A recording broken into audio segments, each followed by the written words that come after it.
Has another NASCAR team been penalized? Hold on to your seats because things are about to get even more dramatic. The latest news out of Martinsville is that NASCAR has issued a huge L1 penalty to the RCR No. 3 team and Austin Dillon. This shocking turn of events has left fans wondering what this could mean for the team's season and their chances of winning. Stay tuned as we delve deeper into today's video. But before that, please subscribe to our channel and hit the like button for more whereabouts on NASCAR.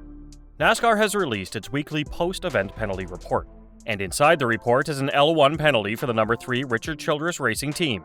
After Sunday's NOCO 400 at Martinsville Speedway, the team's Chevrolet Camaro ZL1 was subjected to a further examination in the NASCAR R&D Center, which resulted in the penalty. According to the NASCAR penalty report, the No. 3 team was found to be in violation of sections 14.1 C and E and Q, which is related to the overall assembled vehicle rules, and 14.6.1 A and B, which is related to underwing assembly mounting and underwing stray assembly hardware.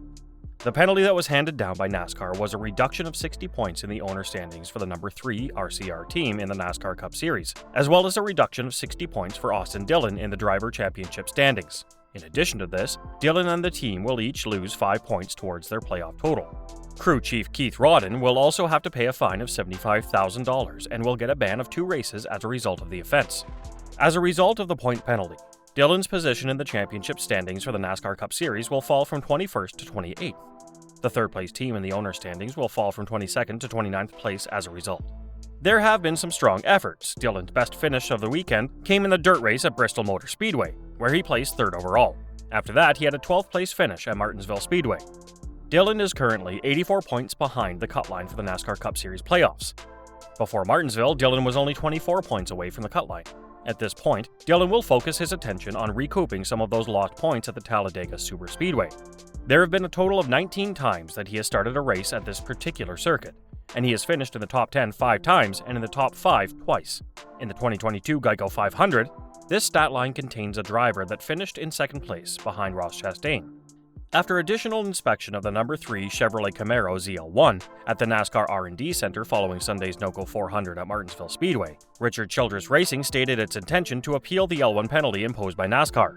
The statement from Richard Childress Racing said, "We are disappointed in the penalty that NASCAR issued to Richard Childress Racing following the recent NASCAR Cup Series race at Martinsville Speedway, and plan to go through the appeal process. RCR will no longer have the ability to get the full point penalty overturned as a result of a rule change that was implemented by NASCAR in April. This is the case unless RCR can demonstrate to the National Motorsports Appeals Panel that it did not break the sections of the NASCAR rulebook that NASCAR says the team violated.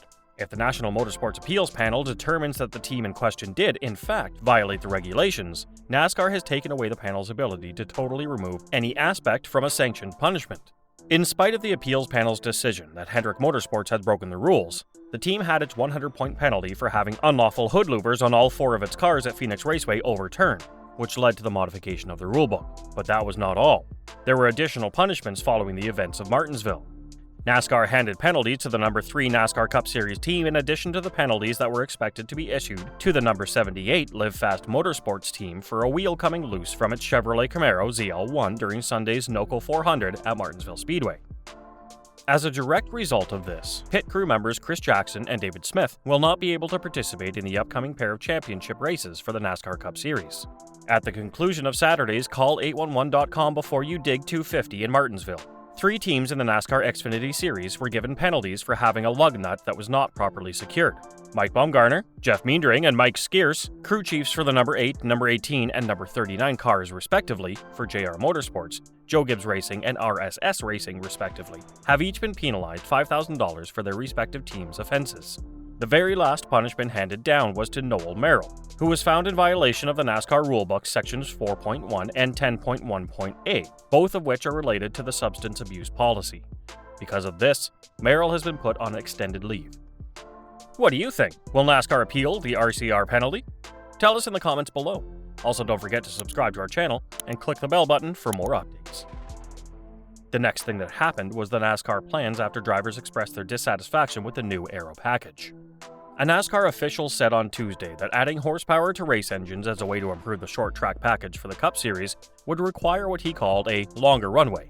Elton Sawyer, Senior Vice President of Competition for NASCAR, responded to driver requests for more horsepower and complaints of limited passing opportunities on Sunday at Martinsville Speedway by stating that adding horsepower is a long and hard process. Sawyer stated on Tuesday morning that an interview with SiriusXM NASCAR Radio was necessary because it takes a little bit of a runway to get everybody on the same page and do that in the most efficient and economical manner. It would be much simpler for us to pull that lever if there were alternative options available that did not involve the engine.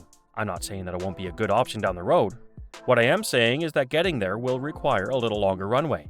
When you look at the architecture of the engine that is used today when you increase horsepower to an engine, will the components that are used to build the engine today be able to withstand another 200 or 300 horsepower? We have a solid working relationship with the engine builders. Is there a different lever to turn that deals with the aerodynamics or the tires? The engine is a lot bigger topic, and it requires a significantly deeper look in order to do it right. It's not as simple as putting an extra 200 horses in the car and showing up at the next oval race. After the race on Sunday, Denny Hamlin expressed frustration over the difficulty of passing. Hamlin said to NBC Sports, "We're in a box with these engines and NASCAR's leadership wants us with these engines. They keep cutting horsepower, which forces us to change. So I don't know if we'll ever be able to fix this until the cars have more horsepower, or we figure out how to make a tire that falls off. We can't just have a race where everyone follows the winner, so we have to try something else. You want to see people making moves to pass the leader, but we're simply not seeing any of that right now." Sawyer said that John Hunter Nemechek's amazing burnout after winning Saturday's Xfinity Series race probably won't change the way things are done after races. The burnout that Nemechek made caused considerable damage to the automobile and spread fire all over the underbelly of his vehicle as well as onto the surface of the track. After winning the Craftsman Truck Series race held at COTA a month ago, Zane Smith stoked the flames of another controversy. According to Sawyer, celebrations after the race have become something for our fans and drivers to look forward to. When you win a National Series race, it is a big deal. We want to see our drivers happy and celebrating. The teams are doing that in as safe a way as possible. In the past 4 to 5 years, burnout has evolved into something that has gained significant popularity. We'll look into it, but we want these guys to celebrate. Every predicament presents its own unique set of challenges. We'll check into that to determine whether there are any steps that need to be taken moving forward. Sawyer stated that NASCAR made a mistake by delaying the beginning of a yellow period after a wheel came off of Anthony Alfredo's car with around 100 laps left in the race. The wheel was against the wall in turn 4, but officials didn't see it right away. Sawyer stated that they were responsible for that one. "We ought to have thrown caution to the wind earlier, no excuse. The way the tire ended up in turn 4 against the wall, there was some shade there. From where we were in the tower, we had no view of it. It took far too much time. We have to do better on that, and we will." So, that's all we've got for today. We hope you enjoyed it. Tell us what you think of the video in the comments below, and don't forget to subscribe to our channel. We hope to see you in the upcoming video.